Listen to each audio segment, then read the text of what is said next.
I feel deeply honored to be here this evening as the speaker for the Ward Memorial Lecture. First, I would like to thank the Department of Asian Studies for its generous support. And I would like to especially thank Professor Liu Xin, my 全陪, for his untiring effort to make this event possible. I also like to thank Professor Kate Swatek and Chris Ray for their thoughtful assistance in arranging my talks. Lastly, my special thanks goes to Professor Diana Larry for her enthusiastic encouragement by attending my book launch of Father and the Republic in Hong Kong. Thank you so much, Diana. I felt really, really honored. I want to thank you all for being here this evening. I'm glad I have a chance to be here in Vancouver for a second time. The first time was 15 years ago. Too long. So I really enjoy this beautiful city so much. For one thing, there's so many good restaurants around. So first off, I would like to explain the title of this lecture, Father and the Republic. The life and career of my late father, General Bai Chongxi, actually parallel the history of the First Republic on mainland China. When my father was young, he and his group, a group of his friends, young cadets from the Military Academy of Guangxi, they wanted to join the rebel forces. They were trying to overthrow the Qing dynasty and establish a republic. This alarmed his mother, my grandmother, greatly, and she sent some of my father's brothers to intercept the group at the north gate of the city. But my father sneaked out of the west gate. From then on, his life became intertwined with that of the Republic. He joined the Dare to Death Corps, 敢死队, to march to Wuhan to take part in the Wuchang uprising, Wuchang uprising of the 1911 revolution. During this revolution, he became a witness too and a participant in its founding. The Republic of China thus became a lifelong faith which he served with unswerving loyalty. Now I want to show my father's picture. This one. This is a photobiography of my father. This is my father's official portrait as a four-star general during the 60s. You can see him wearing all his medals.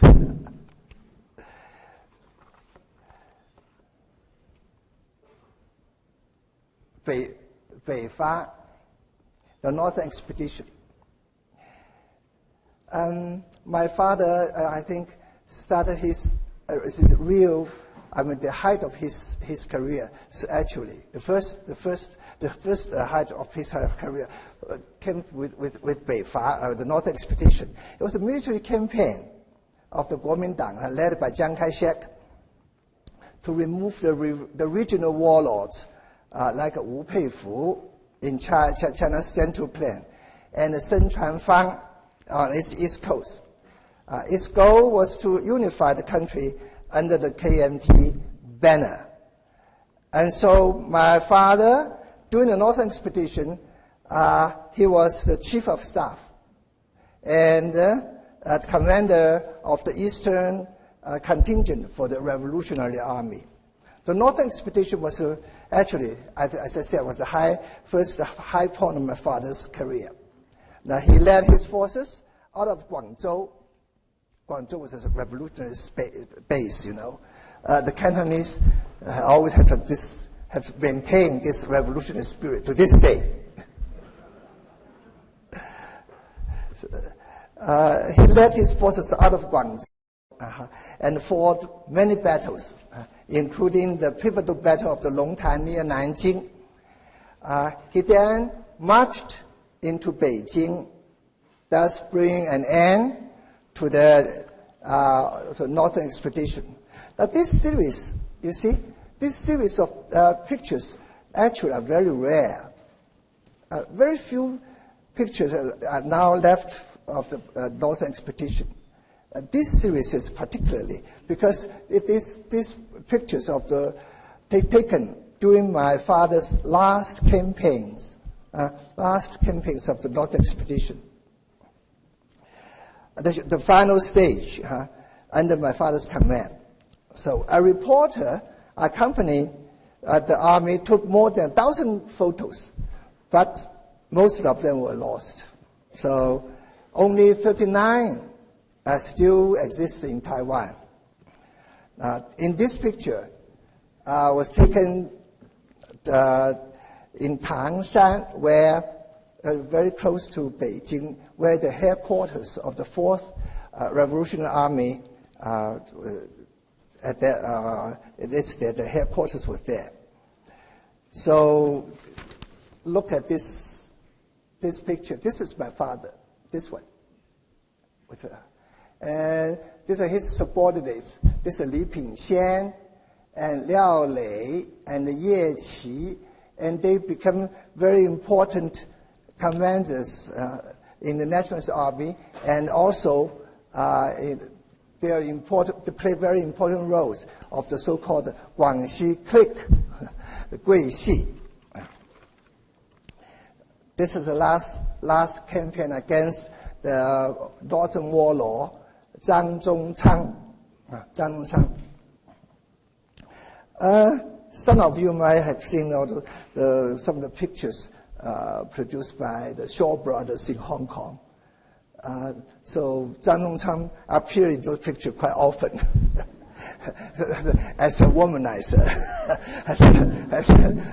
So he had a lot of concubines and all that. So that was the Zhang Zhongchang. Zhang Zhongchang. The last campaign against Zhang Zhongchang. Before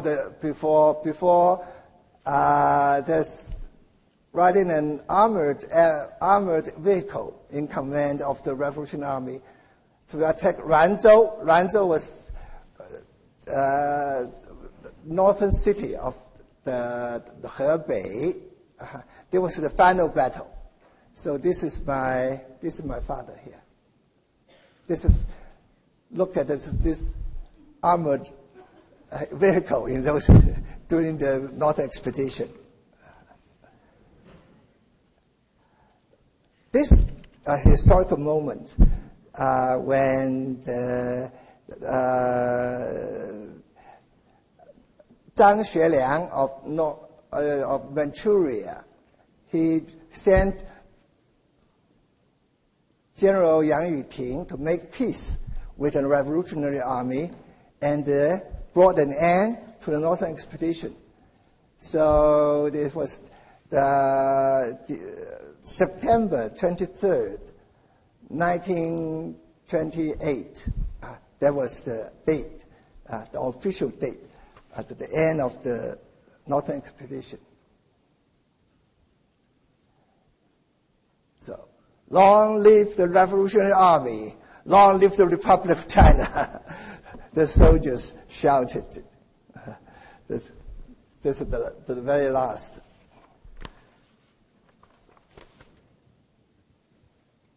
And this one, the crowd is a mixture of soldiers and common citizens to celebrate the victory of the Northern Expedition. The soldiers' banner, interestingly, look at the soldiers' banner here. 不贪财, no money grabbing, 不怕死, okay, no fear of death. Here, 爱国家爱百姓 be a patriot and love the people. But at that time, actually the Revolutionary Army, I think the morale was at its height.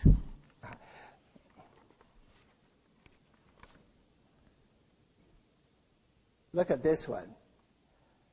My father, after the final campaign, my father returned to Tangshan. Tangshan was a city near Peking. So here the banner reads, no, I'm sorry, here. Okay. The banner reads, Welcome. 欢迎最后完成白发的白总指挥 says, Welcome Commander Bai, who finally completed the northern expedition. This is the picture. This is my father here.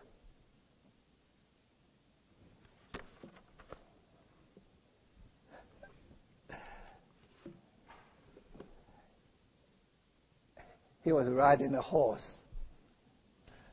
Now, my father was awfully proud of being an excellent horse rider. And he had a few thoroughbreds. But this one is named Looking Back at the Moon. Rather beautiful name. It was his favorite of all. The horse was golden brown color, except for a large white spot on its hindquarters. The horse was known as the fastest galloper in Manchuria. It was said it could cover a distance of 250 miles in one day. It's faster than a Toyota, maybe. Well, anyway, it's a very famous one because it actually originally belonged to the warlord Zhang Zongchang. And Zhang Zongchang was defeated and fled. So this horse became my father's victory trophy. So actually this picture was shows a camera crew. Oh. It shows a camera crew here shooting a documentary actually. So I would like to retrieve the documentary, but I don't know where we can find this now.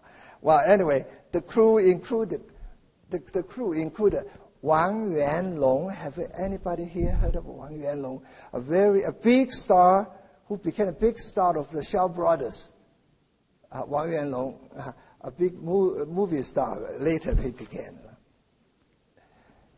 So now here. So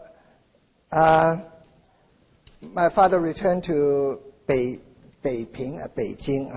So after the 1911 revolution and the May 4th movement, people in China, and especially the intellectual class in Beijing, had high expectations for the Revolutionary Army.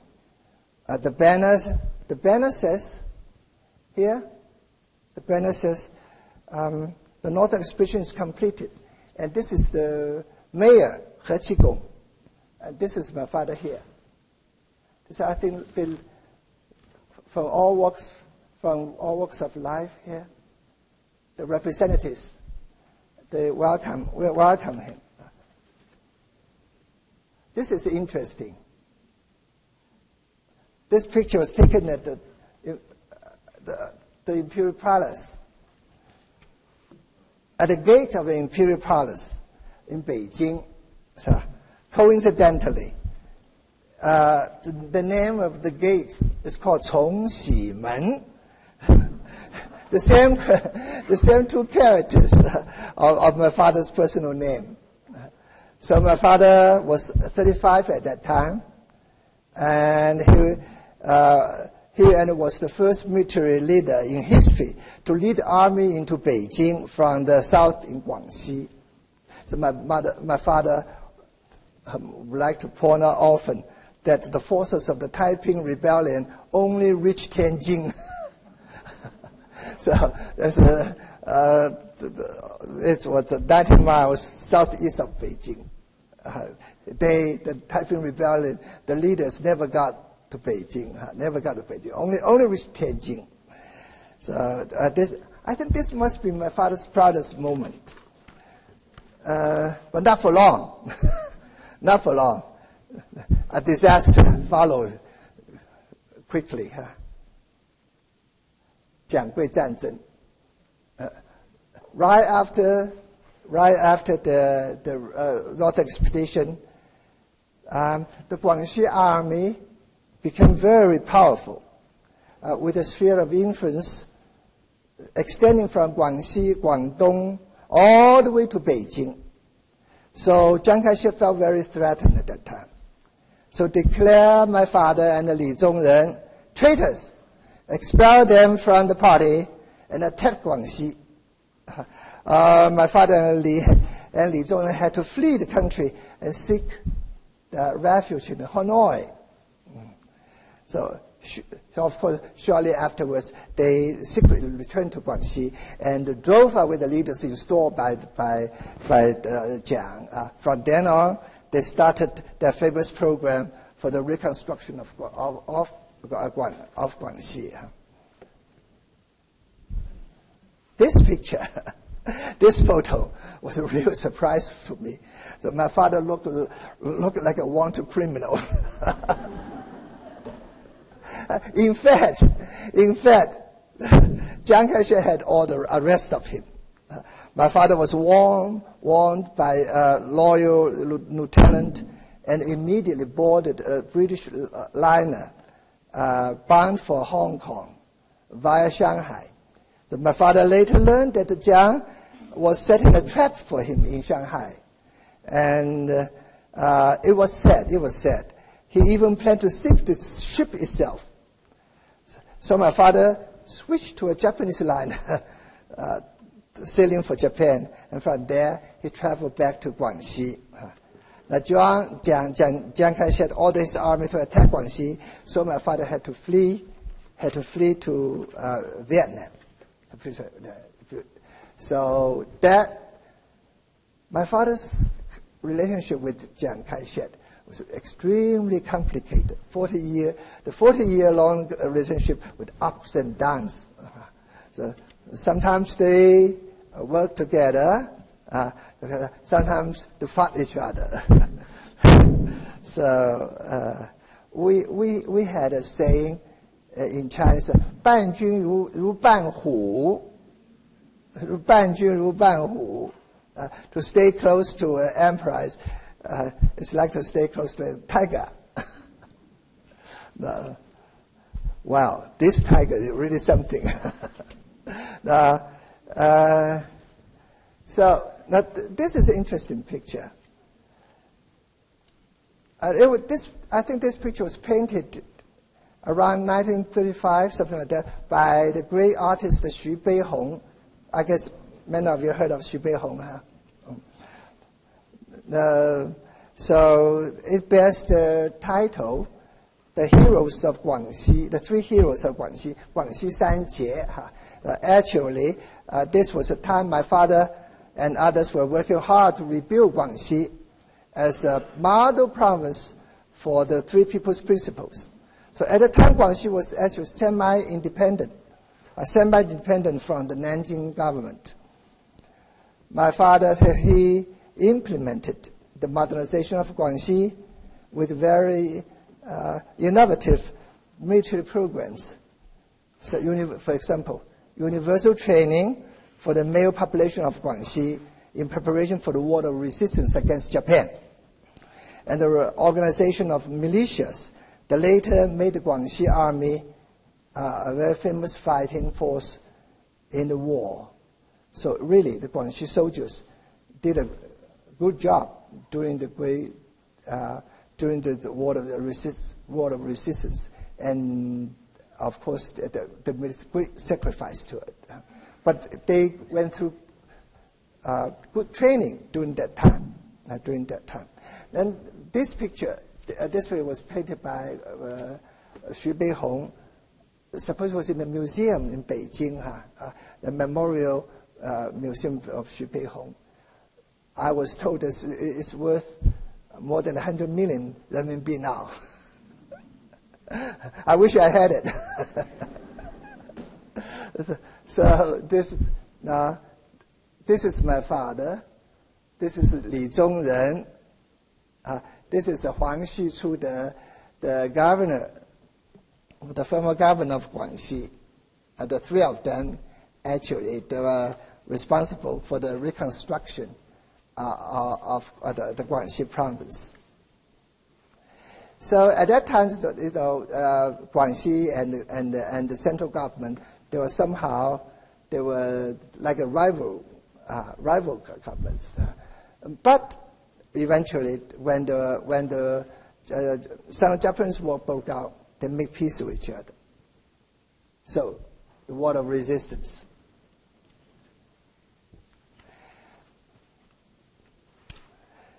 So when the Micropolar bridge incident occurred in July 7, 1937, Chiang Kai-shek called on the nation to fight against Japan. So my father was the first regional military leader who responded to the call. So Jiang sent a plan to bring my father to Nanjing, so they make peace because they had a common enemy, the Japanese. So Xu Beihong, at that time he was in Guangxi.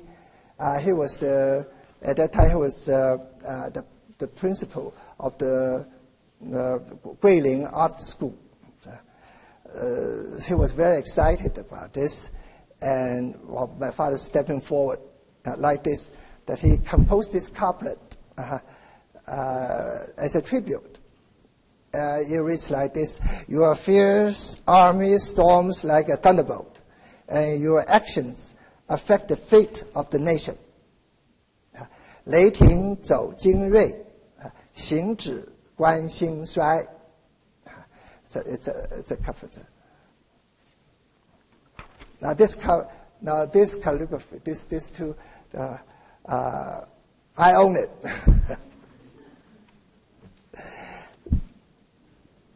So this is my father's picture taken during the 8 years of war. He was the deputy chief of staff at that time.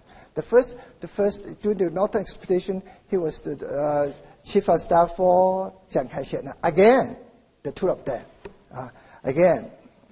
together as his chief of staff again. But the second day, after my father's arrival in Nanjing, the headlines in Japanese newspaper stated, "The God of War arrives in Nanjing. The Sino-Japanese war is inevitable." So the Japanese also, I guess, did know very well about my father's military, so the campaigns and all that. After the after the massacre of Nanjing, after the war, the Pai Hsienyung, Shanghai, the defense of Shanghai, so China suffered the casualty, immense, a lot of casualties. So there was the whole nation. There was a deep sense of pessimism and hopelessness gripped the whole nation. So the Japanese forces were so overwhelming. So it seemed like the Nationalist Army just could not stand up to the invading enemies. But here, in Taiyuan is a city in Shandong. In 1938. In 1938, in March, here a battle, a decisive battle occurred. So the victory of the Battle of Taiyuan. So it was a crucial turning point in the fight against Japan. So here at Taiyuan in Shandong Province, Li Zhongren, here General Li Zhongren was the chief commander. And this picture is very famous. So right on the eve of Taiyuan battle, Chiang Kai-shek flew to Xuzhou with my father. And my father and Lin Zhongren together together commanded the nationalist army to fight against the Japanese in this battle. Actually, here, the nationalist forces deliver the worst defeat the Japanese army has suffered in modern times. So it galvanized the whole nation because of the Nanking massacre and all that.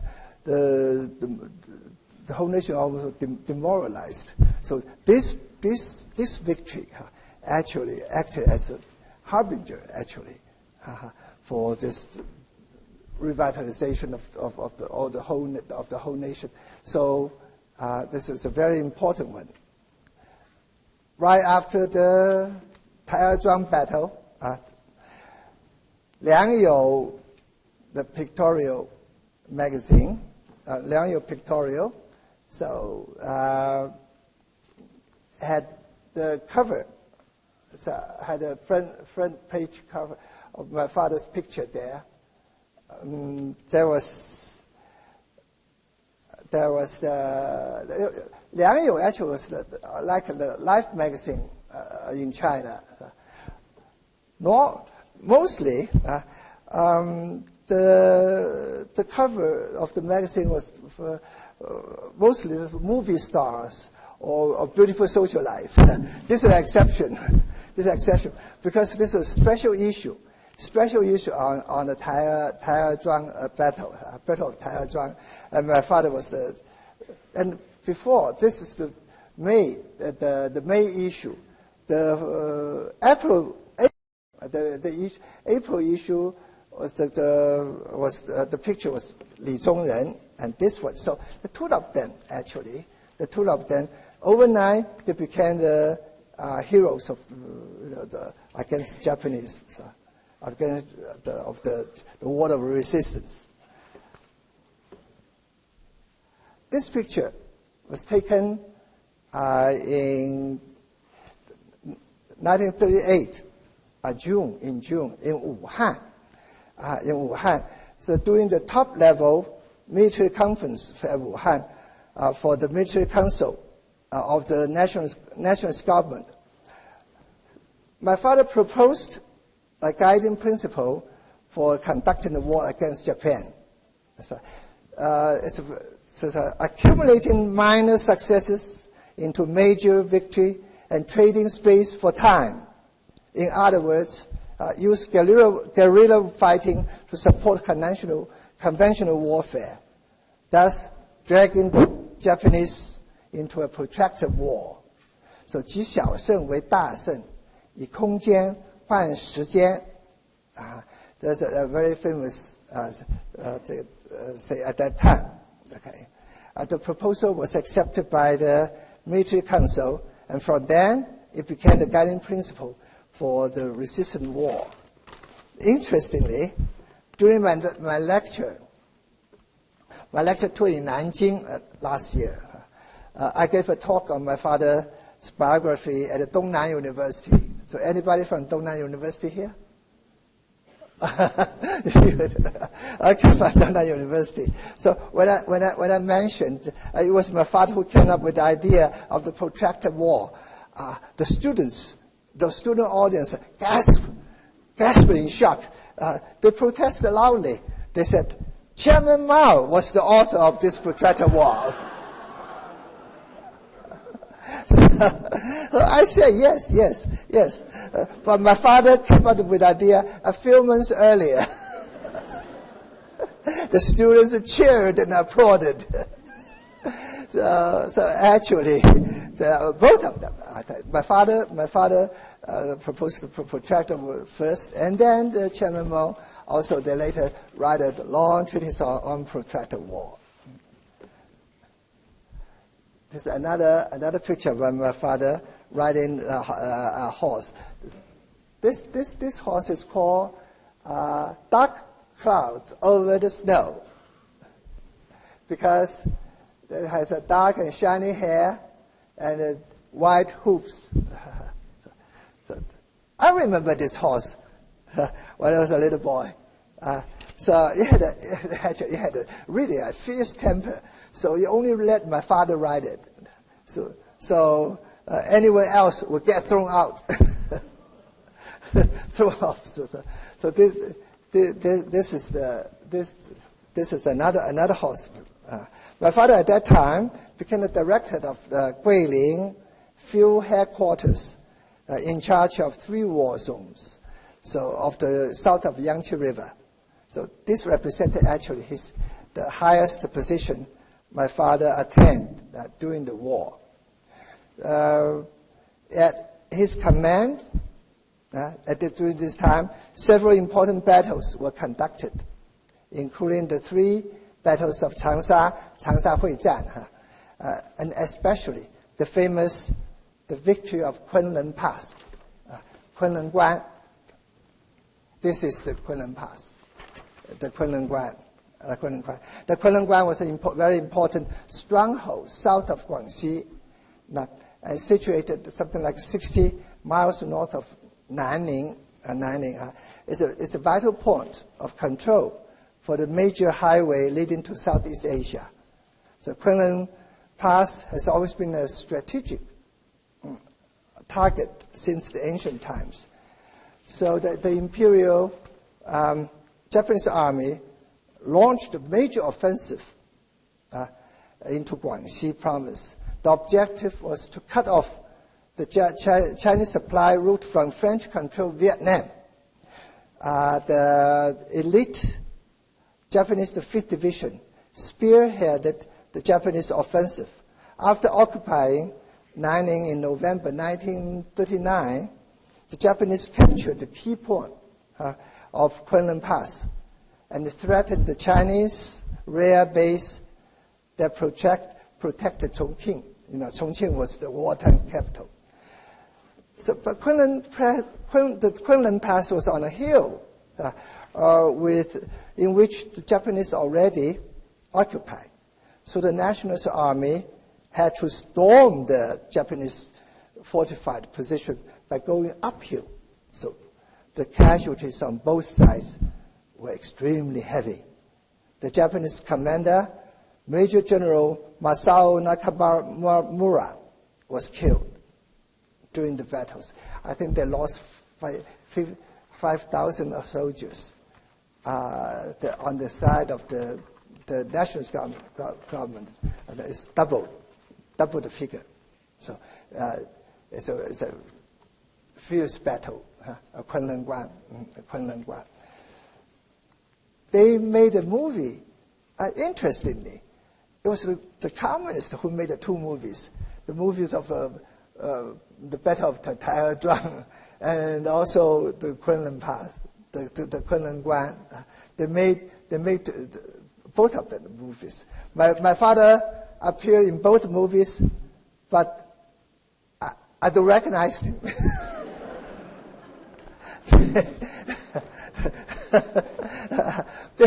They picked in the Battle of Taiyuan, the Xuezhan Taiyuan, they picked someone really that had a close resemblance of Li Zhongren, all right. They picked the right one, but not my father. Interestingly. So this is the picture just before the Kremlin Guan, the campaign of Kremlin Guan. This is my father here, right before the battle. The generals reviewed the troops, the nationalist generals, like Xu Tingyao, Du Yunming, Xia Wei, Zheng Dongguo and Qiu Jinquan, they all very constituted the ablest generals of nationalist army. That was a good fight. That was a good fight. That was a good fight. So this is the memorial erected to commemorate the nationalists dead at the Battle of Kremlin Pass. I took the picture. They're still there. Fortunately, the red gas thing destroyed because it was too far away, I think. Too far away. Too far away. There was written, my father had some inscription on it, and so is Chiang Kai-shek's. Chiang Kai-shek's. So the war was over. The war was over. After 8 long years, the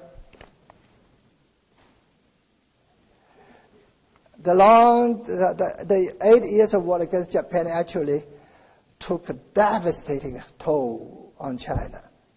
More than 20 million people lost their lives, while 3 million soldiers were killed in the fighting. So even China's small air force lost something like 4,500 pilots.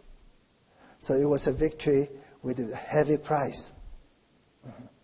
The whole country was totally exhausted. So actually, of course, winning a war should be a joyous occasion. But as you see in the picture here, Chiang Kai-shek was the General Len Xing was presented the Japanese instrument of surrender to Chiang Kai-shek. This is Chiang Kai-shek. This is Feng Yuxiang, Chen Qian, and this is my father. You see, this is my father. This is Yu Youren, with a long beard, and Shen Ke, and they're all there. But you see, everyone looks so heavy-hearted. Looks at her. I think it's a sad victory, actually. Now this one, the nationalist government at that time, after the war, I think enjoyed the highest prestige at that time. So Chiang Kai-shek led his generals to pay tribute to Sun Yat-sen at Sun Yat-sen's mausoleum. And inform his spirit of the country's victory. So now here's Chiang Kai-shek, all these generals. Here's my father, and this is Hsien-yung, the chief of staff. This is the deputy chief of staff. I think that was the high point that the national government enjoyed domestically within the country and internationally. So the general and also Generalissimo's standing was also at its peak. However, I think at that time, he never could have imagined at the time that less than 4 years later, he would be defeated by the communists and lost the country. So at that time, that was the high point of the nationalist government. The same day, the three of them take it. This is an interesting picture. The Chiang Kai-shek always appears so dignified. Now this is a moment of relaxation, a rare moment. So they're having picnics on it. So actually, it's the same day they went to Linggu Shi. It's very close to the Sun Yat-sen mausoleum, where it's a pagoda for commemorating the war dead. So they pay tribute. They pay tribute to to the war there. And then after that, I guess they have a picnic lunch together. This is a rare picture. And see, this is Chiang Kai-shek, Hsien-yung, and my father. This is Madame Jiang, Song Meiling. That was in 1945, October 20th. There was Chiang Kai-shek's 59th birthday. So Song Meiling was cutting the birthday cake. My father was invited, I guess, to join the party. So actually, in spite of a long and complicated relationship with Chiang Kai-shek, my father seemed to get along with Song Meiling all right. so actually, my father admired her efforts in rallying support for the anti-Japanese cause, especially in America. You remember, he gave us such an impressive speech at the Congress. She was the first woman, I think, first one to give they impressed the American public very much. That one, the speech she gave. So, and for her part, I think she respected my father for winning battles against the Japanese. Against the Japanese. Now, this picture, I want you to pay attention to this one. The time is the time was 1946. 1946, May 24th, and the location that was taken in Hsien-yung, a major city in the south of Manchuria. And Chiang Kai-shek was inspecting the troops at the northeast headquarters. You see here, this is my father, and this is Du Yiming. He was the commander of the headquarters of the northeast, the headquarters. And this is Zhong Sihui at that time. Actually, this picture captures the fateful moment in the history of the Civil War. So right after the war, actually, the nationalists and communists sent armies to Manchuria as they competed with each other in receiving the surrender of the Japanese troops. So the communist army, something like 100,000, was commanded by Lin Biao, which ended up occupying the northern part of Manchuria, like Harbin, like Changchun, the city of Harbin and Changchun.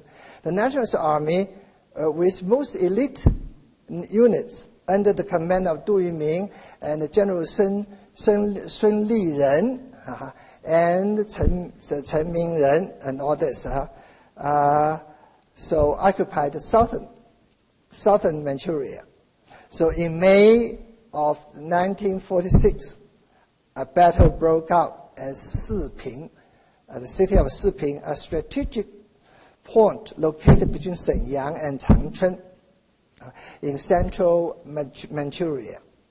Actually, right after the Civil War, right after the Sino-Japanese War, the Civil War already broke up.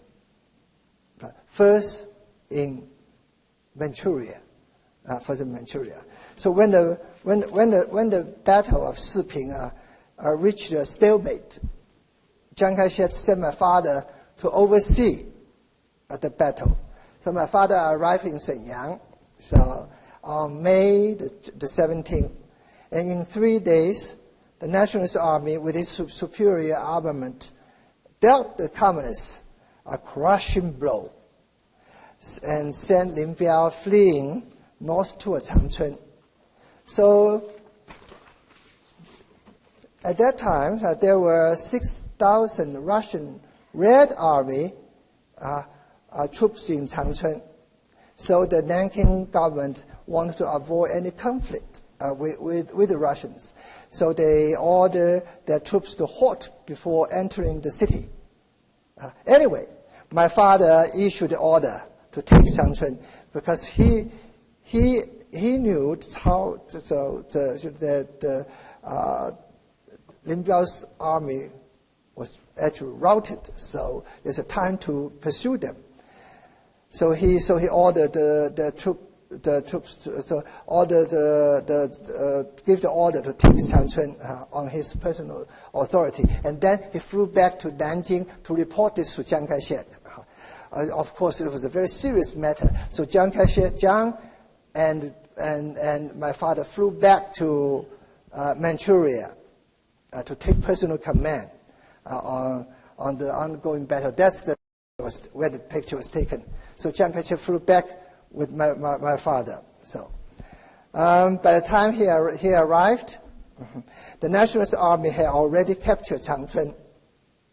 As Lin Biao and the remnants of his army fled further north to Harbin, the largest industrial city in the northeast. This pleased Chiang Kai-shek greatly. So the first division that was commanded by Sun Liren, equipped with American armaments, already pursued Lin Biao's army across the Sungari River to within 100 kilometers of Harbin. So Harbin was very close already. So they were ready, they were poised to attack Harbin at this crucial moment. My father strongly advocated the continued pursuit of Lin Biao and the capture of Harbin. Later I found out that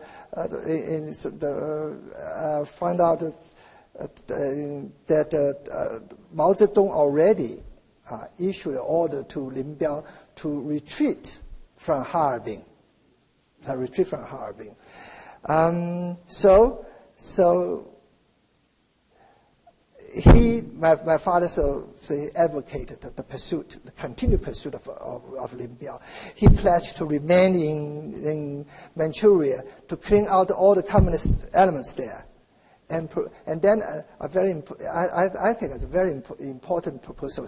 He proposed to create the creation of a militia of 3 million to secure the entire area.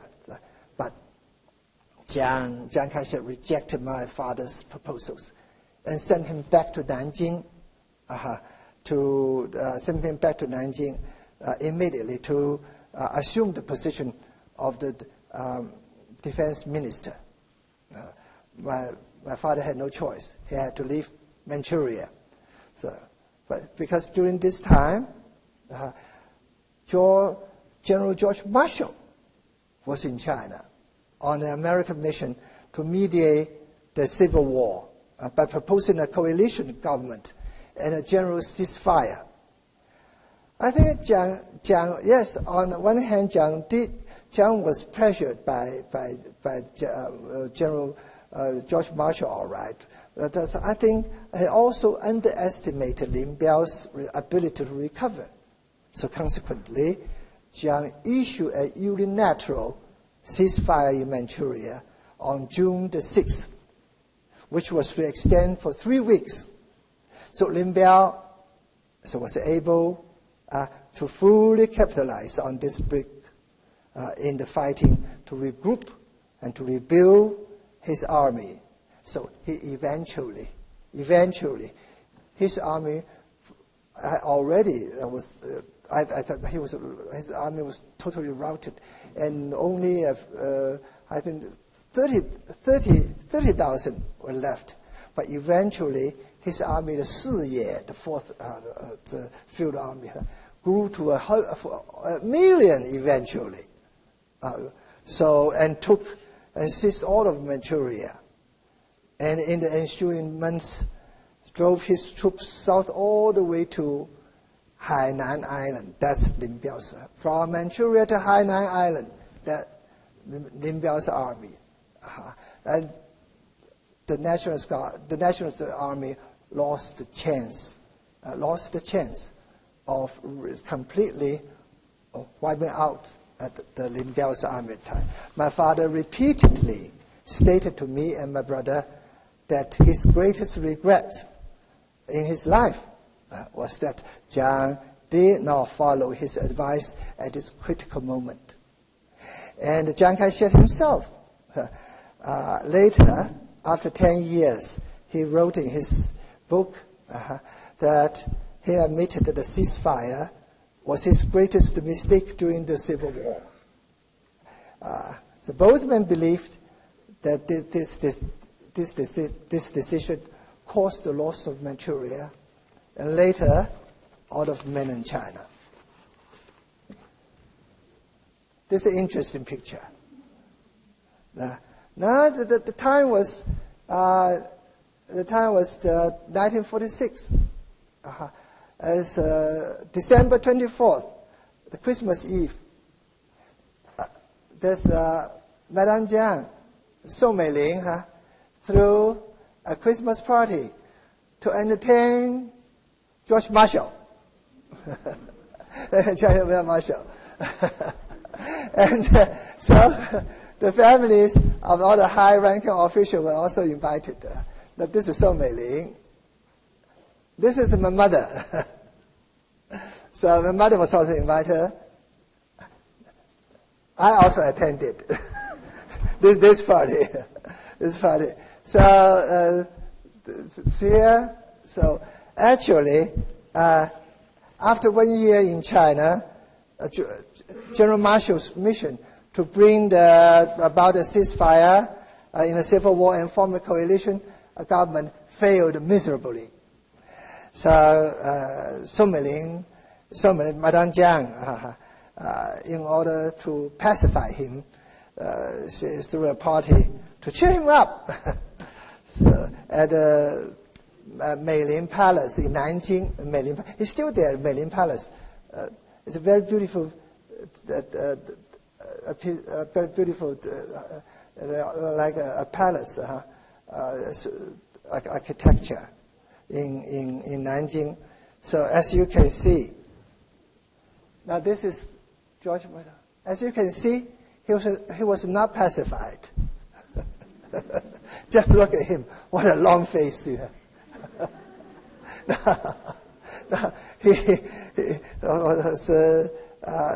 Certainly the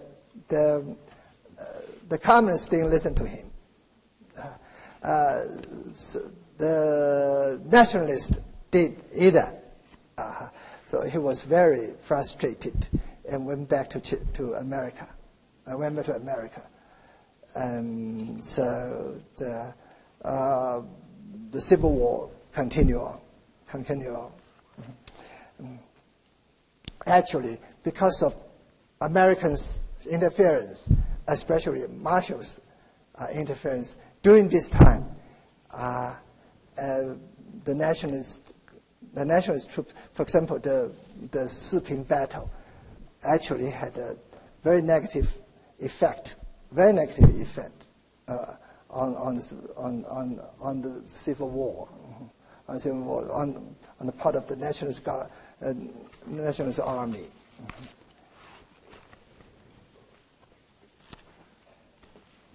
So, for a while, my father and Chiang Kai-shek got along all right because of the Japanese Sino-Japanese War, but not for long.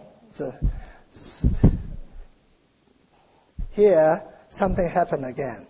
That caused a split between the two people.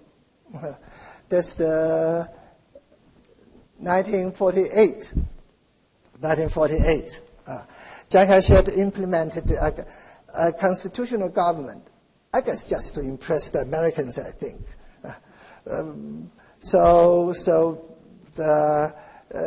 In most countries, actually, like the United States, the president and the vice president run on a single ticket. Most countries will do this way. This is very strange at that time. In China, the vice president ran as a separate candidate. So Chiang Kai-shek already decided internally that the Sun Fo, Dr. Sun Yat-sen's son, was to be elected vice president. But Li Zhongren secretly, with the support of the Americans, suddenly announced his candidacy. So actually, my father was opposed it vehemently because he knew this might cause the split between Jiang and the Guangxi clique again. So it happened. It happened. Li Zhongren defeated Sun Po. So in thus delivering a devastating political humiliation to Chiang Kai-shek with far-reaching consequences. Look at this one. So here, Chiang Kai-shek,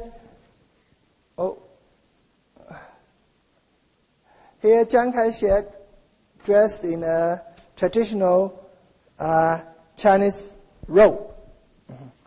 And so all the other dignitaries of the government, except for the vice president. Why? Li Zhongren, in his memoirs, he said, he was told by the protocol bureau to wear the dress military uniform. But a day before the ceremony, Jiang suddenly changed his mind and decided to wear the traditional robe, but kept Li Zhongren in the dark. So Jiang, I guess Jiang did this on purpose to humiliate Li Zhongren. So for his part, Li Zhongren felt angry at this treatment. He said in his memoirs, he said, I look like an aide to Chiang Kai-shek. He did. Not like a vice president, like an aide to Chiang Kai-shek. So actually here the two sit as a perfect picture of the split in the government. So the two of the president and the vice president got along badly.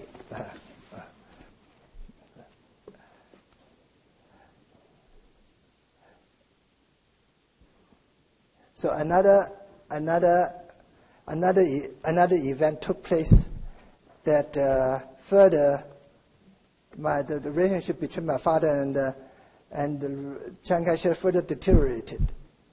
There was the so-called Huaihai, the Battle of Huaihai, or the Battle of Xubang, as the nationalists called it.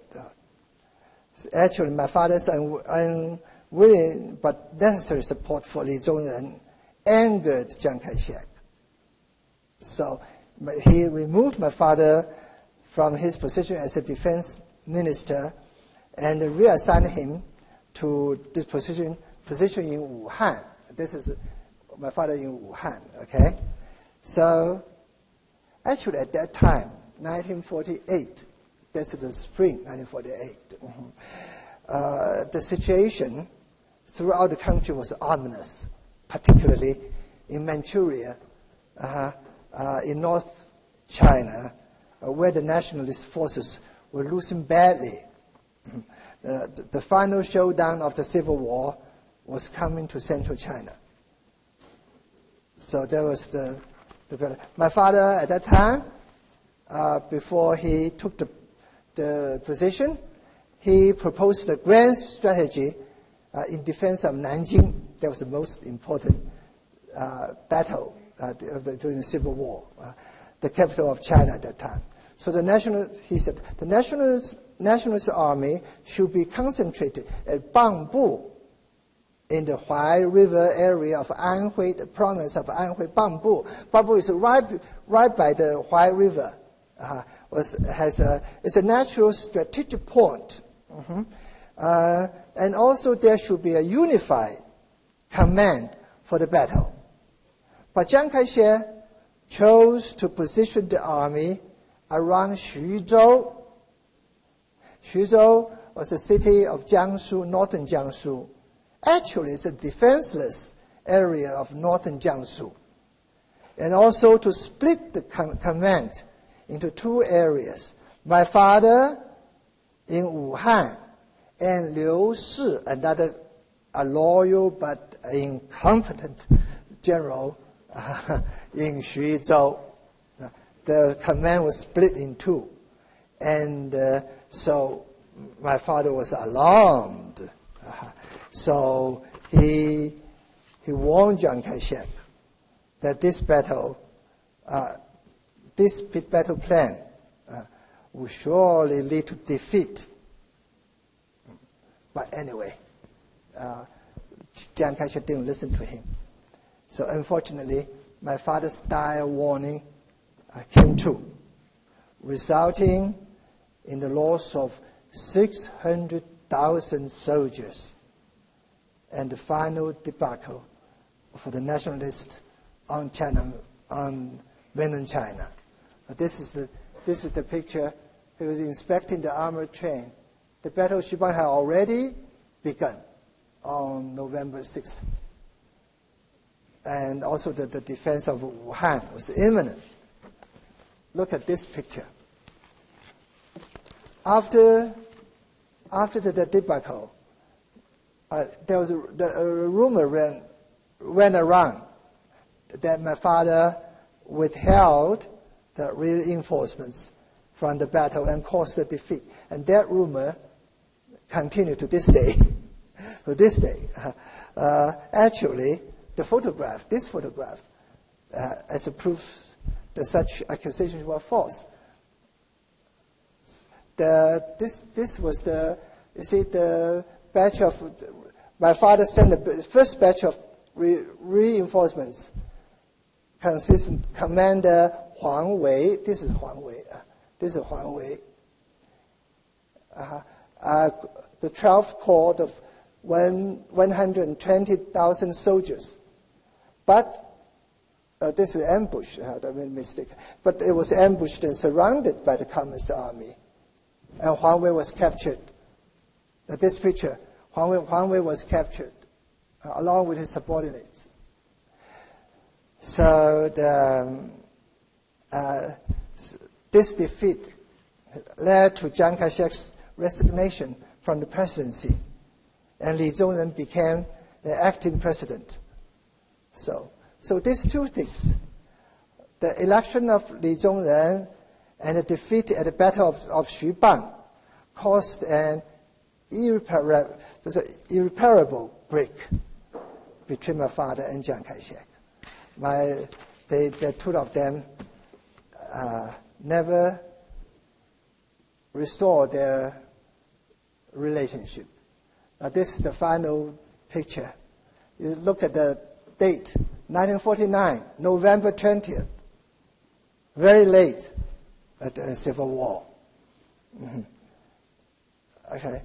Actually, the struggle between Chiang Kai-shek and the acting President Li Zhongren already reached a breaking point. So Jiang actually, after he resigned, he was still the director of the Nationalist Party that controlled the government, actually, behind the scenes. So Li Zhongren had no authority. Mm-hmm.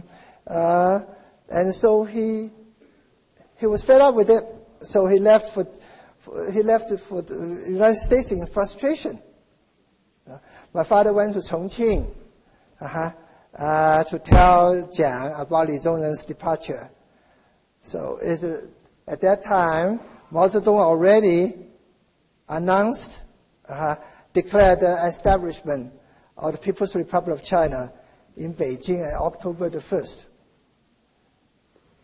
So there was the last picture the two took together on mainland. So this picture actually contrasts poignantly with the one they took together at Hsien-yung mausoleum after the victory of Japanese War only a little more than 3 years ago. So these two pictures contrasted together This one, they took together very final stage of the Civil War in Chongqing. Actually, at that time, the communist troops already very close to Chongqing already. That's Chongqing. And this is the last picture my father took on the mainland. And this is Senator William Nolan. So my father had been fighting Lin Biao's army in a series of battles from Wuhan all the way to Nanning, Guangxi, Nanning the overall way. So his army fought the communists to the very last. And here Senator Nolan flew to Nanning to deliver the remaining American aid on December the 2nd, 1949. So Nanning was about to fall. So my father urged Senator Nolan to leave the next day, on the 3rd of December, and my father left mainland himself on the 4th of December, and bid farewell to mainland. This is the last picture he took on the mainland. So this was the last one.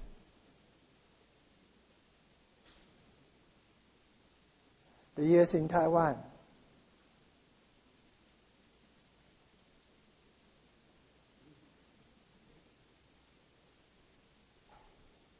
Okay, the years in Taiwan.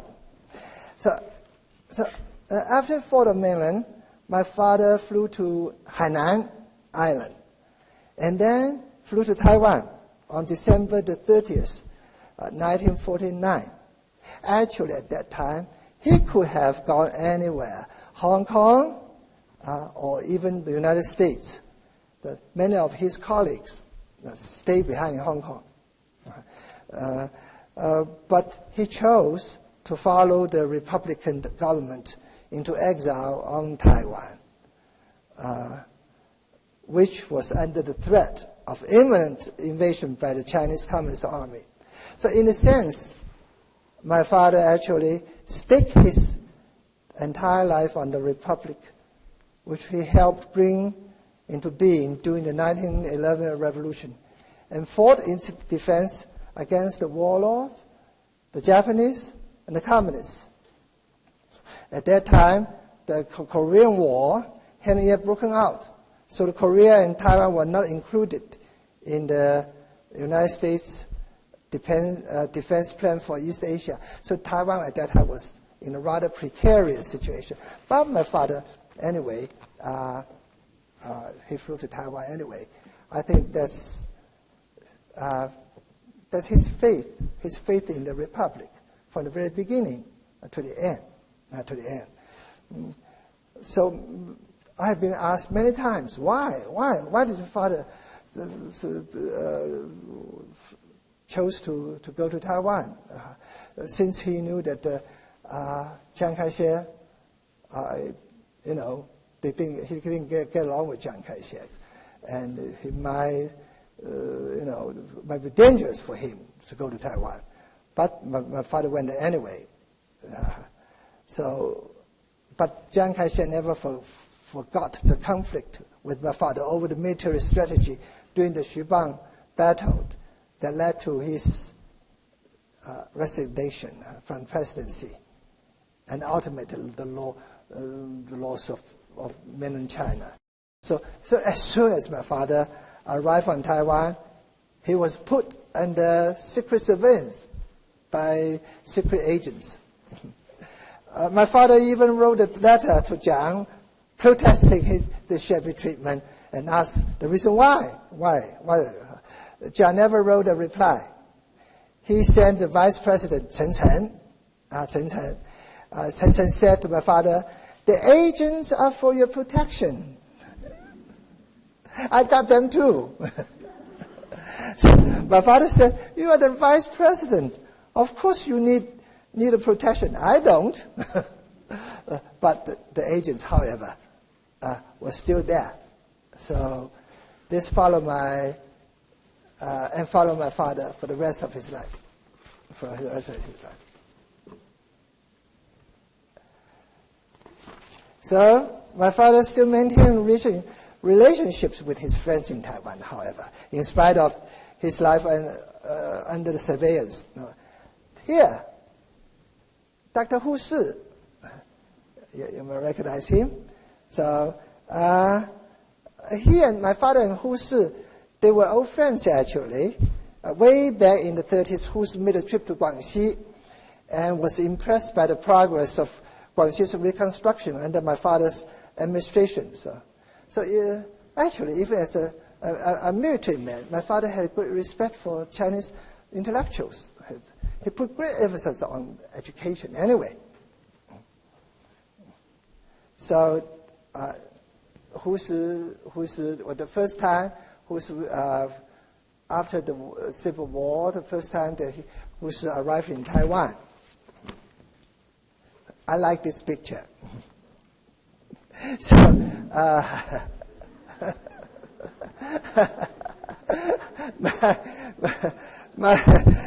my father liked to address the troops and boost their morale. So he was a general, commanding a million troops and all that. Now he's a general without an army now. So, but he spoke earnestly with these little soldiers in Taiwan. It's a primary school. The young children, primary school on the Sitou San. My father likes to make speeches anyway.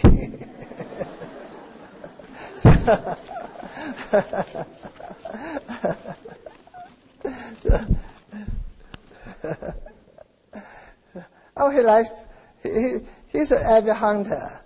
So it's a pastime he continues to pursue in Taiwan. This is George Ye, the former defense of, the minister of foreign minister, George Ye. So they were great friends.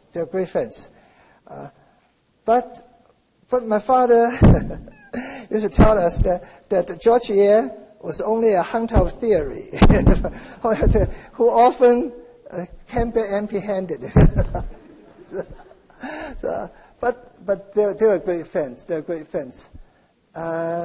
Both of them got into trouble because of their outspokenness.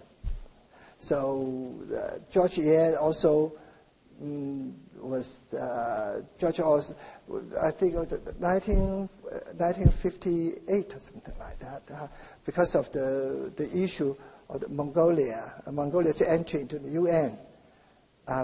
George Ye had disagreement with Chiang Kai-shek, and he was removed from his position, and he also was put under surveillance.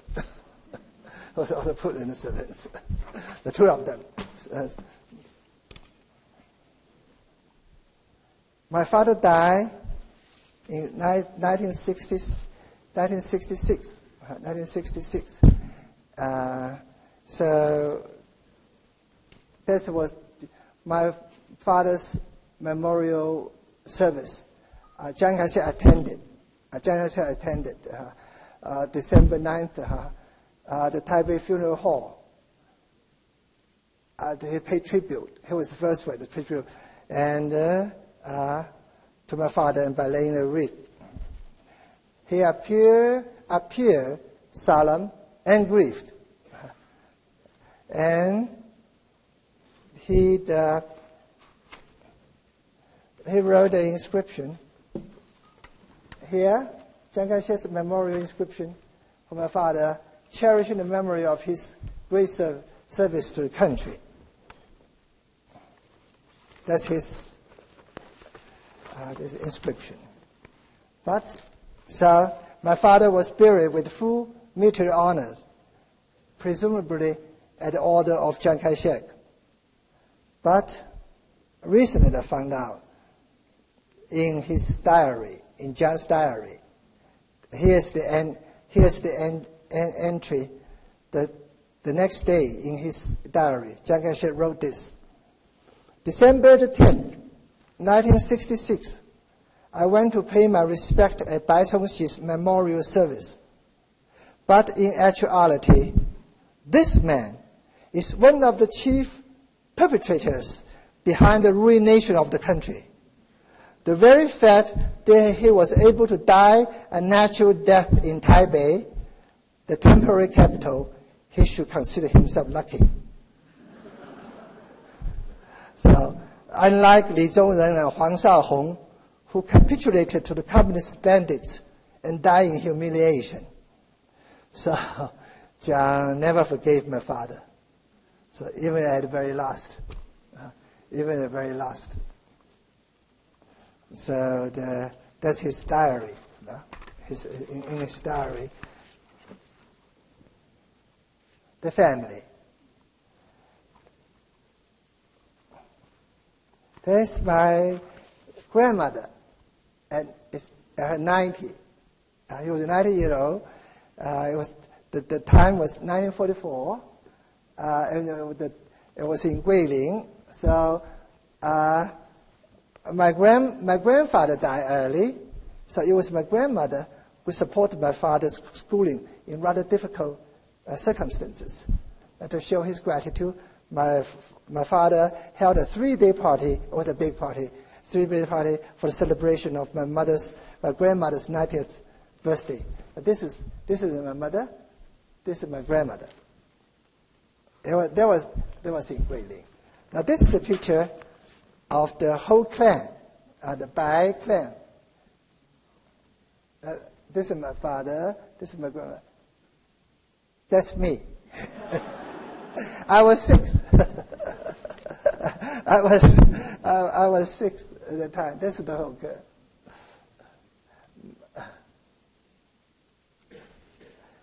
I don't know why. Now, so on that day, my grandmother's birthday, we all posed on the horseback. That's me on the horseback. On the horseback, I can pose for pictures. I guess because my father loved horses.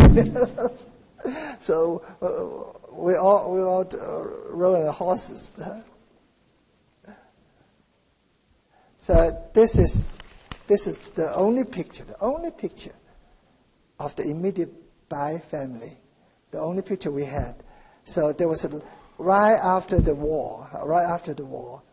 It says the 9th anniversary of the resistance war, and the 20th anniversary of Northern Expedition. So it was taken in Nanjing. There the 10 of us with my parents. That's me.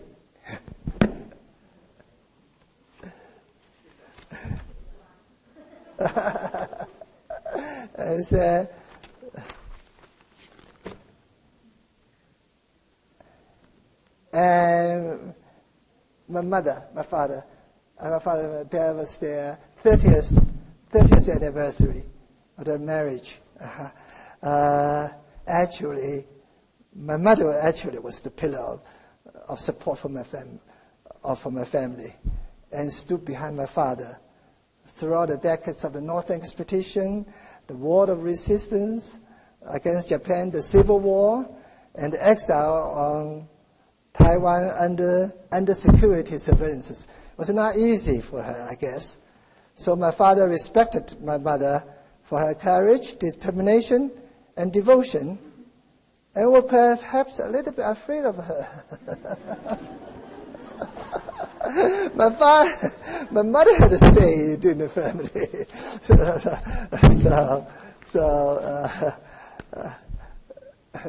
My mother, they love each other anyway.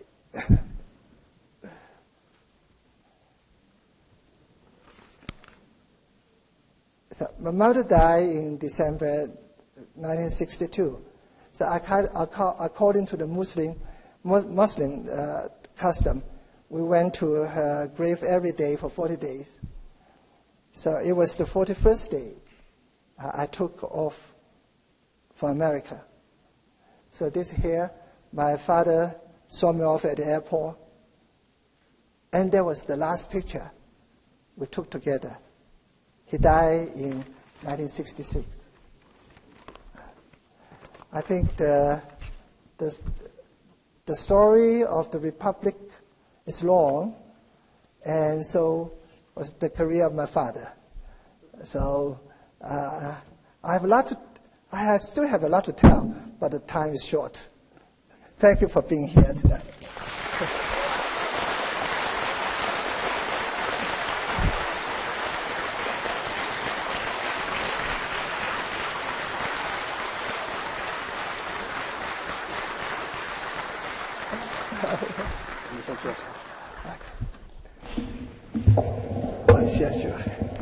Professor Diamond Larry?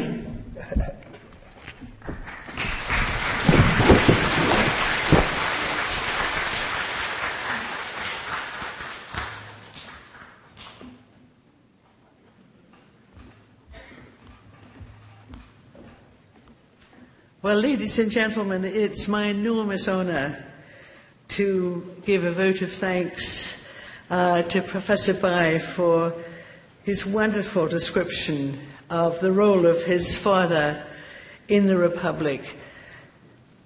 I only want to say a few things that Professor Pai was possibly too modest to say. First of all, he didn't mention his father's, I call it a sobriquet, the name by which many people in China knew his father, which was Shao Zhuge, the little Zhuge Liang, the most famous strategist in Chinese history, and Bai Chongxi was the only person who was ever called after him. He was, for that reason, and Professor Pai also talked about his father's victories, but he actually didn't mention they were almost the only victories of the Kuomintang. Shao Zhuge, Bai Chongxi, was a soldier's soldier.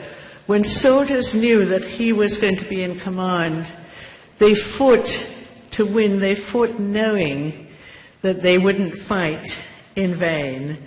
And this was a reputation that really no other generals had.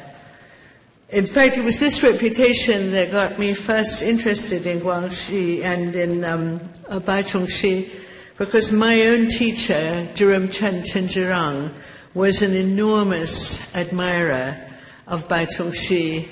And when he told me that this was what I was going to do my PhD thesis on, I was very happy, but I also understood that this was something that he regarded as tremendously important to bring, it's taken a long while, to bring this great man's reputation.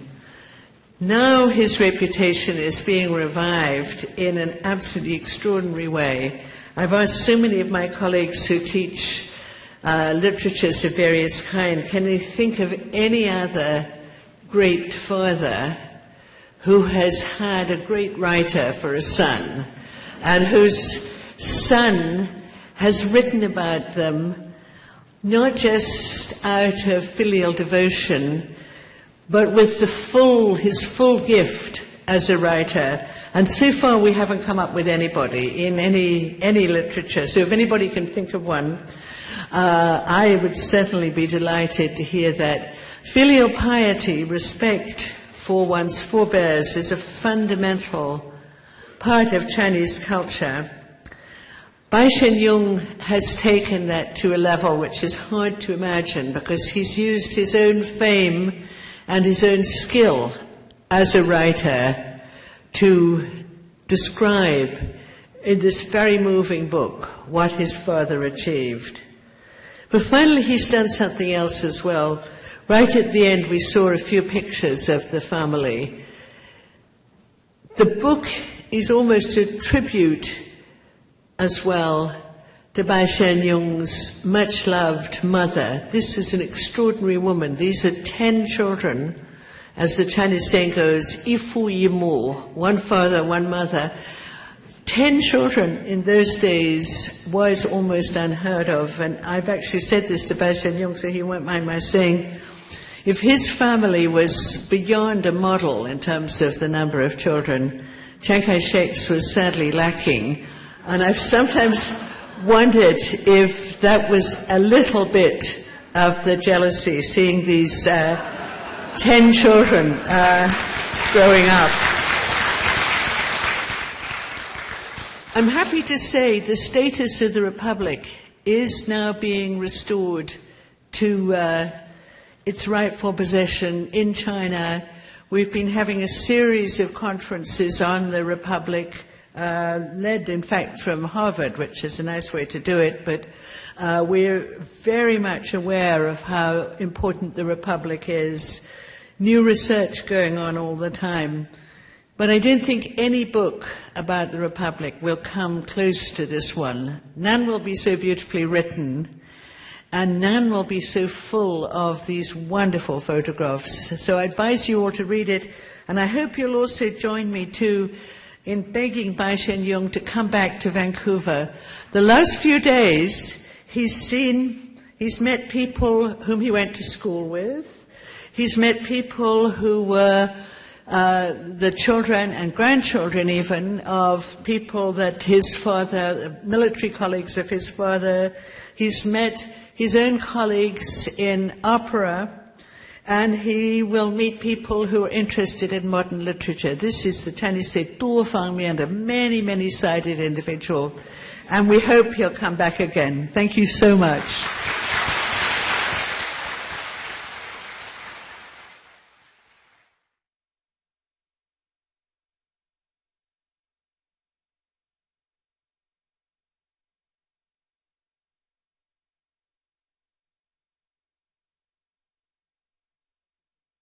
Professor Diana Larry.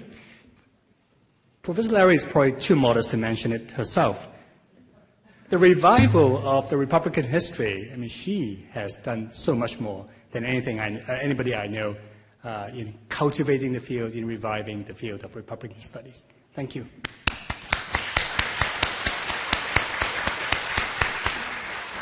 Maybe we can turn up the light a little bit so that we can have the audience for the next section, if it's possible. So we have time for questions and the Q&A. So if you want to ask any questions, talk to Professor Pai. I would just ask you to keep your questions or comments as short as possible so that we can allow more people to participate. There are 2 microphones, one on each side. If you can just step up.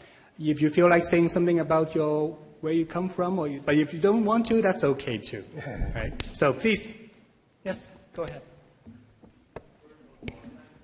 Thanks very much for telling us so many interesting stories that we never heard of from other people. So my first question is that you mentioned that your father published your father proposed the so-called Protractor War, 论持久战, several months earlier than Chairman Mao. But my question is, did he write something down by the time? Did he publish any article or papers on it? So basically, what did you know that how did you know that he proposed such kind of the theory of Protractor War several months before Mao? What's your evidence of it?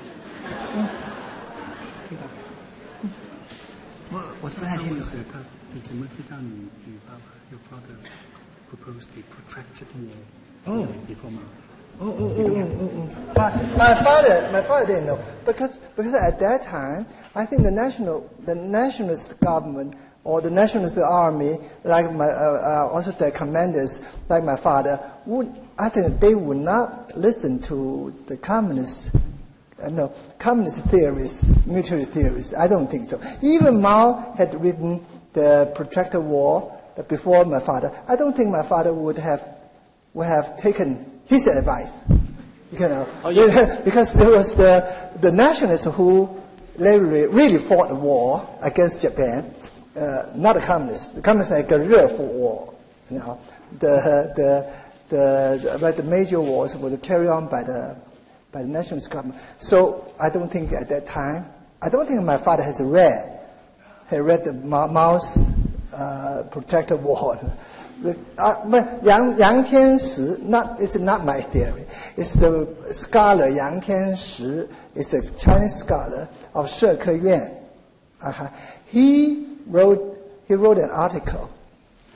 He made a study of it. So he said, my father's theory came before Mao Zedong's. Okay. So what his evidence is? Yeah. I'm just wondering because, okay, that's fine. Okay. I have a second question. Can I ask second a question? Okay. So I go first? One more question. Okay, just one more. Okay. So before 1949, Communist Party was the enemy of Republic. And my question is that in your father's eye, did he show any high respect to the people in Communist Party, in his enemy side? So in Chinese, I can say, 共产党和国民党是对立的关系。那么在你父亲眼里，他有没有表示在他敌对方那一面，他非常敬佩的人？如果有，是谁？为什么？他敬佩的，敬佩的。Okay. No, my father never took the communists lightly. He took them very seriously.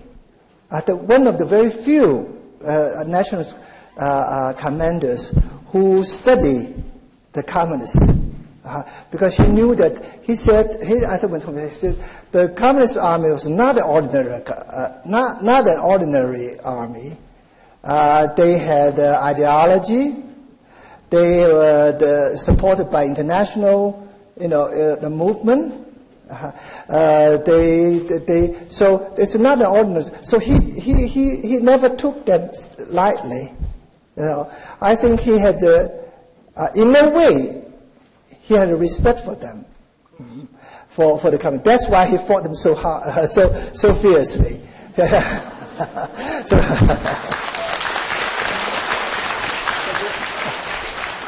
So we'll be taking turns. So it will be this one. Oh, so just for curious. I study math, and I kind of want to know, say, both of your father and another guy proposed this model for the long-term war, but in terms of precision, say, did any of them predicted, say, how long it would take? And in terms of precision, whose is better? Sorry, the last sentence. In terms of precision, whose method is better? 我不太清楚听的。这个他说这个 Protractor War 共产党有一个看法。就我想知道比较准确。I don't think I'm the one who can comment on this. I mean, some military historian will give you a better answer. But anyway, the nationalist theory of the Protractor War, well, it worked during the Sino-Japanese War anyway.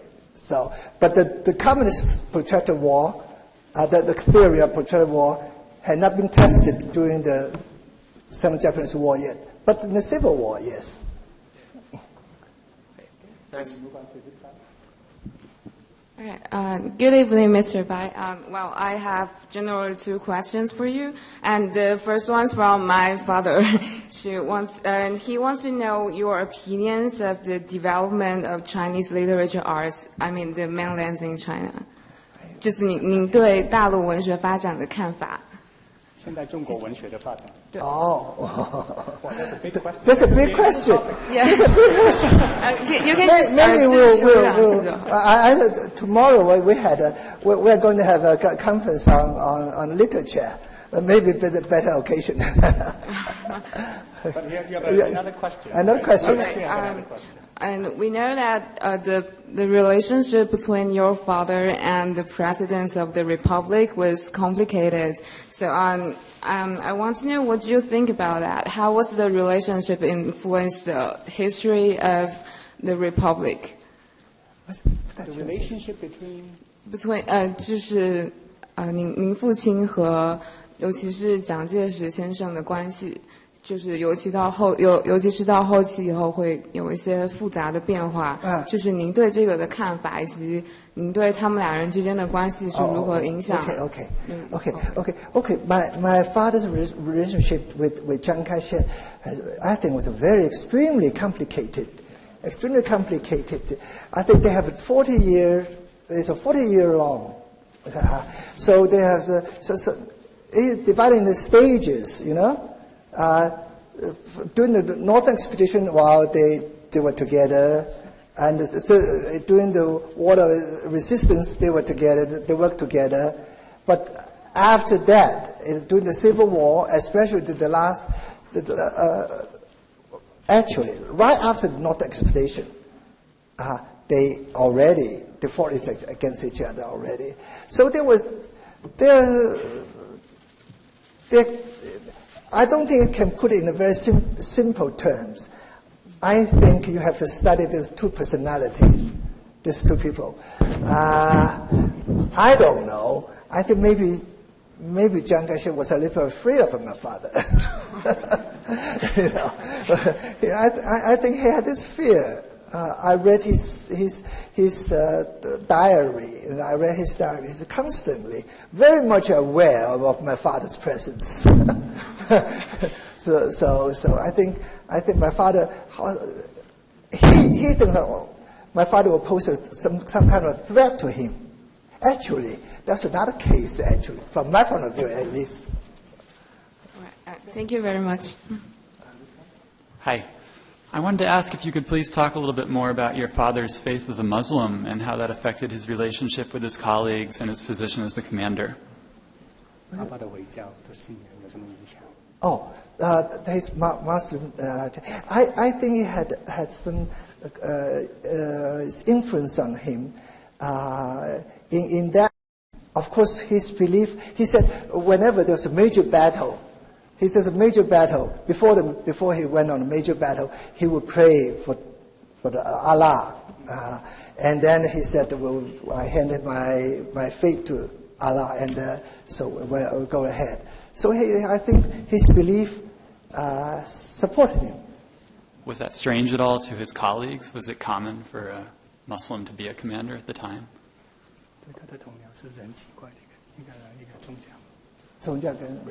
Yes. Oh, yes, I think so. Chiang Kai-shek called him a treacherous Muslim in his diary. So I would consider that a religious discrimination. He himself believed in Christianity, but he called my father a treacherous Muslim. So some kind of a disparaging. Thank you. Next, please.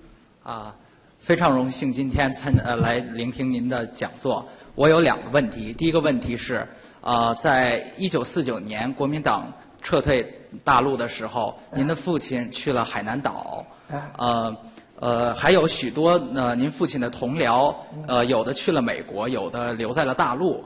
我非常尤其是李宗仁哈，他去了美国，这当然也给您父亲带来了很大的影响。我的问题是，您父亲在海南的时候有没有内心挣扎过？是去哪里？或者是说，为什么明知跟蒋公心中有芥蒂，而执意还要去台湾 ？I see. 我晓得了。Yeah. Let me translate for the audience the question. Okay. The question is whether General Pai Hsienyung had any struggles in deciding where to go after the defeat in the mainland. To go to the U.S., to go to Taiwan, or other places. Well, if he had any struggle, any doubts, he never told me. but anyway. According to him, he said the very fact he chose Taiwan to be his last destination, I think because of his belief, because his belief in the republic, because as I mentioned before, he was a witness of the birth of the republic, And he fought for the Republic for his whole life, to defend the Republic. And during the Civil War, he was the last army to retreat from the mainland. He fought for the very last. So I think that he went to Taiwan not to follow Chiang Kai-shek, I think to follow his own faith, to follow his own destiny, I think. I can say. I think he to go to Taiwan is to maintain his integrity in his belief, I think. 谢谢您，我还有一个问题。 Maybe we have a long line. Sorry. Oh. Hi, Professor Pai. I admire your father as a great military strategist. From his early principles of the Protractor War, plus the what he concluded in his earlier work that 生产力量决定战争力量，生产工具决定战争工具。And plus his earlier visions in the minority group policies, and a lot of his strategies, including the ones that could have prevented the fall of Songhu Huizhang and Nanping massacre. Plus what you mentioned as in the Liaoshen Zhanyi, and he insisted on having one central chief commander as Jiao Zong in Xubang Huizhang. All of these has reflected that your father had a very big vision as a strategist, but he has been placed in a position where he was actually suppressed into a tactician position because of his relationship with Chiang Kai-shek. Due to political reasons, has your father ever reflected on whether or not he could have done differently to avoid the political conflict with Chiang Kai-shek in order to achieve his greater vision, which could have changed the history of China? What's your father's reflection on this? 中文就是因为您父亲的我认为是一个非常伟大的军事家，他从很早的陆军启示录里面所提出来的许多所提出来的一些就是他的观点，以及到后来在抗日战争以及内战中他所做的一些决定，但是却没有被实现。比如说淞沪就是淞沪不抵抗，以保存更大力量，以及说南京的更早撤退可能会阻止南京大屠杀，包括到后面的辽沈以及徐蚌。我想问说，就是您父亲他因为在政治上的一些分歧，以及和蒋介石长期的这种相互猜测以及权谋关系，以至于他的很多理想和更好的战略没有被实施。我想请问一下，您父亲后来在晚年有对这些进行自己的反省吗？就是能够在权谋，如果没有在权谋上花更大精力，是否可以实现更好的理想？Yeah, well, put it in short. 您可以讲讲。So she asked to put a question that if without the political intervention, if my father's idea would be carried out much better, something like that. Now my father's I thought you mentioned that before the massacre of Nanjing, my father at that time, the defense of Shanghai, the war between already finished. So the soldiers, the national soldiers, suffered great, terrible casualties. So my father's proposal was not to defend Nanjing. Nanjing at that time was defenseless, indefensible. So they should, from military point of view, they shouldn't put out a resistance against it. That might have saved the city. So, but Chiang Kai-shek didn't listen to him. This is one example. Some others too. Yes, it's hard to say. Sometimes Chiang Kai-shek, at a critical moment, he did follow my father's advice, like the Japanese Sino-Japanese War, and sometimes during the Northern Expedition, but sometimes he didn't. So it's hard to say. But at some critical moment, I think I mentioned during my talk, the Xubang, the Battle of Xubang, and the Battle of Siping, the most critical one. That has something to do with political, with the political some considerations. I think Chiang Kai-shek wouldn't want him to be positioned in Manchuria. He was afraid he would grow too powerful. He would grow too powerful there. So that's always the problem between my father and Chiang Kai-shek. He was always afraid to try to control his power. My father, he never wanted him to go too strong. Okay. Thank you, Professor, for your speech tonight. And my question is very simple. How is your dislocation of yourself, particularly in your younger times, among mainland China, Hong Kong, Taiwan, and the U.S., affected your view on your father?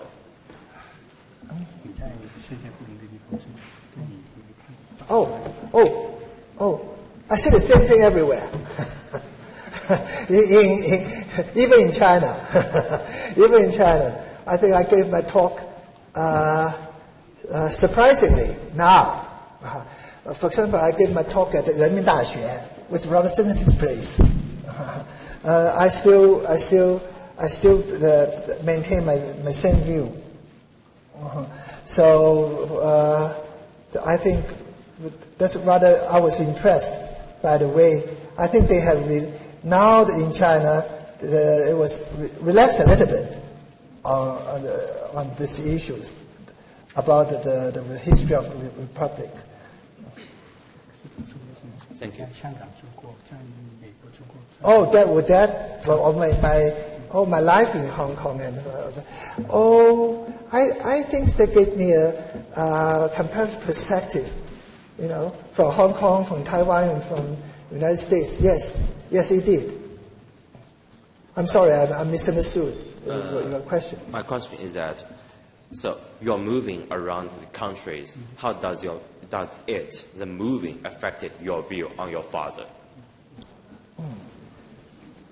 So, what his? I think Professor Bai answered because he said in different places. Thank you. Sorry, my question is kind of naive and it's personal as well. How do you see your father, not as a military commander, a politician, but as a father figure in your family? And how did his personality influence you in your life, in the path of your life? And how did you act in the family as a son, as a child, with this kind of unique experience? How does this shape your life, the path of your life? My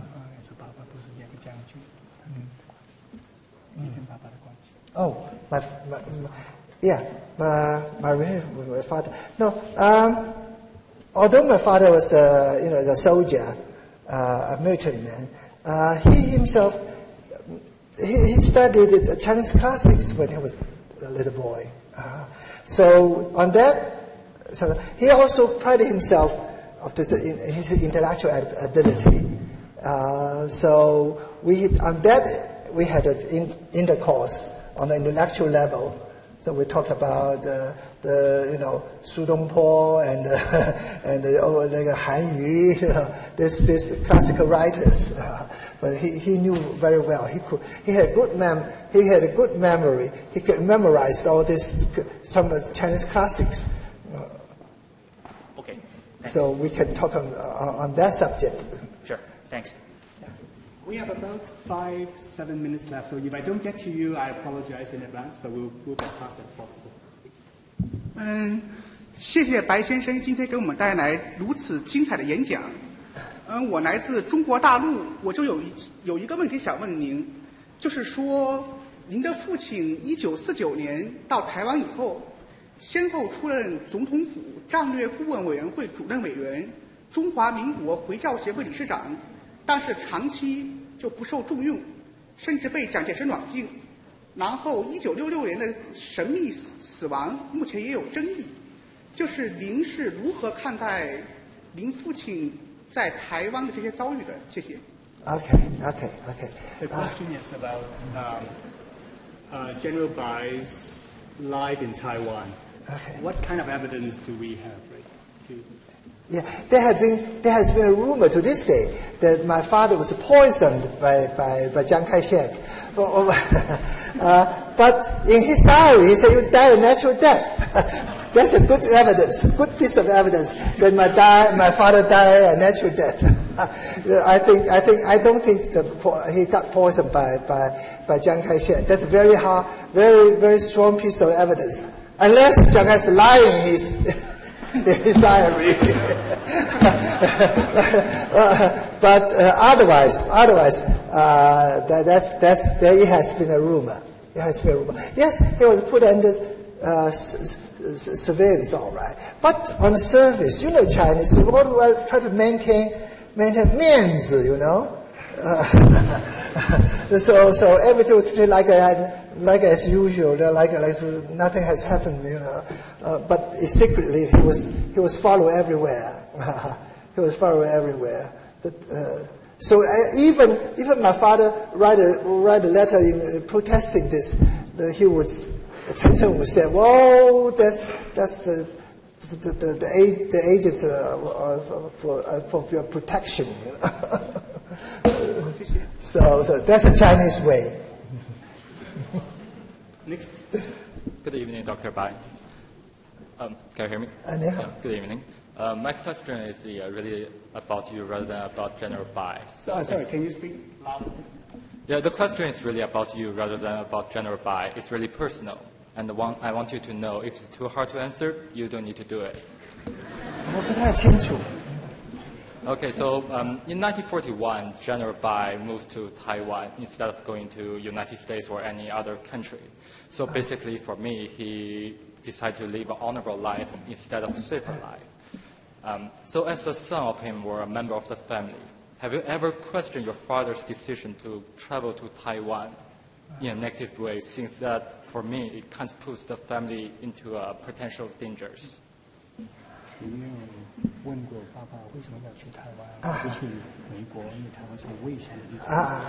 Well,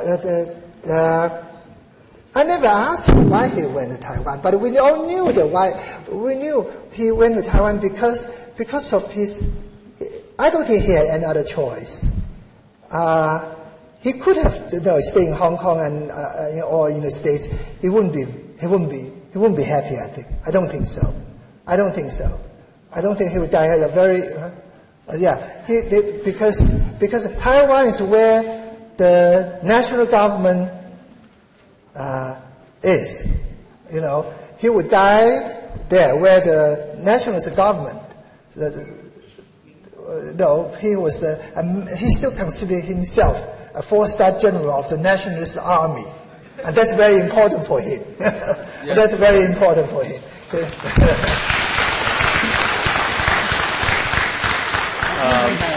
Time for one last question. I apologize. That didn't really address my question. Yeah, so we'll move on to the last sure. question. Thank you. Hi, Professor Bai. So my question is really on your perception of the Republic, whether or not you see it as something of the past or the present. So if you look at the Republic today, do you really still consider it as what it was before? Like, if you see it something as history, when did it really become a part of history? The moment that they retreated to Taiwan, when the People's Republic was founded? Or it's like, if there was an exact time, and if you see it as something as the present, the growing tensions between the People's Republic and the Republic, especially I have some cousins who live in Taiwan right now, and their perception of Mingguo is really different as being Chinese. Like they see Mingguo as, they don't really say 我是民国人, they just say 我是台湾人. Like I have family in both sides, and there's a little bit of identity being lost in 中华民国. 民国人, is this something of the past, or is it still something that's relevant today? 如果我说我是中华民国的 the citizen, like does that mean you're just Taiwan, or does that still have some kind of relevancy to China today? Well, the Republic of China is still there, still in Taiwan, right? Right, but it's like there's an identity being lost, and that like it's more of a shadow now. Look, doesn't matter. It's still called the Republic of China. It's still I'm half. No matter. Even so, I have a bit of even identity. the government that's not in power, it's still a Republic of China, I think, isn't it? So it's still something relevant to the present.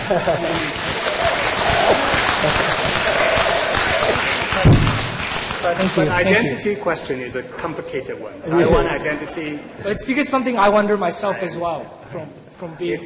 Yes. Thank you. Thank you a lot. Okay. Well, I think time is for this session.